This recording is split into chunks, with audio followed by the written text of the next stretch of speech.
भारतीय जनता पक्ष आणि राणे साहेबांचा बालेकिल्ला म्हटला तो चुकीचं ठरणार नाही। बरोबर असंख्य कार्यकर्ते ज्यांच्या विचारांमुळे घडले, ज्यांनी आम्हाला मार्गदर्शन केलं, राजकीय संस्कार दिले, ते सन्मान्य राणे साहेब अगर महायुतीचे उमेदवार म्हणून आपल्या समोर उभे असतील तर आपल्याला कुठलाच डोक्यात विचार न करता आपल्याला इथे 90% 95% मतदान कसं होत आहे यावर आपण सगळ्या जणांनी आजपासून काम करायचं। कुठे बांधवांनो, शेवटी आपल्याला आधार देणारा सरकार आणि आधार देणारा लोकप्रतिनिधी पाहिजे। नितेश राणेच्या निमित्ताने आपल्याला फक्त ट्रेलर दिसलेला आहे, आता खरा पिक्चर आपल्याला 4 जूनच्या नंतर दिसण्याची संधी आहे। कारण आम्ही ज्या विचारांवर चालतो, ज्या व्यक्तीमुळे आम्ही लोकप्रतिनिधी झालो, ते राणे साहेब उद्या अगर या भागाचे खासदार झाले, तुम्ही विचार करा दिल्लीमध्ये देश पातळीवर आणि राज्यामध्ये आपलं किती वजन वाढेल।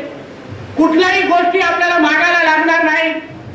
या विनायकराव खासदार म्हणून त्यांची काही खासियत आहे, ते कधीही समर्थनात आपलं लेटरहेड वापरत नाही, चांगल्या गोष्टीसाठी आपलं कधीच लेटरहेड देत नाही।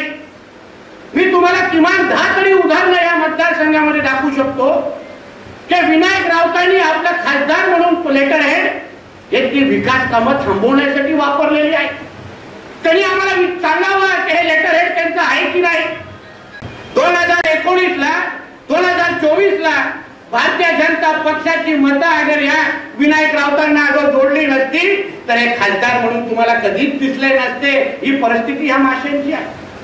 आणि आता भारतीय जनता पक्ष आणि महायुती म्हणून आपण स्वतः एक आपल्या हक्काचा विचाराचा खासदार सन्मान्य राणे साहेबांसारखा एक अनुभवी आणि आपल्याला ताकद देणारा खासदार म्हणून आपल्याला दिल्लीला पाठवायचं बा।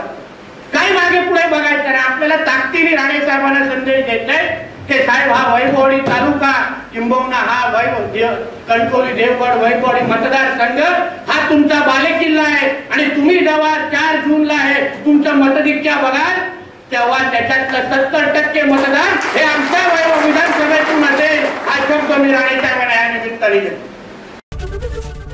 एबीपी माझा, उघडा डोळे बघा नीट।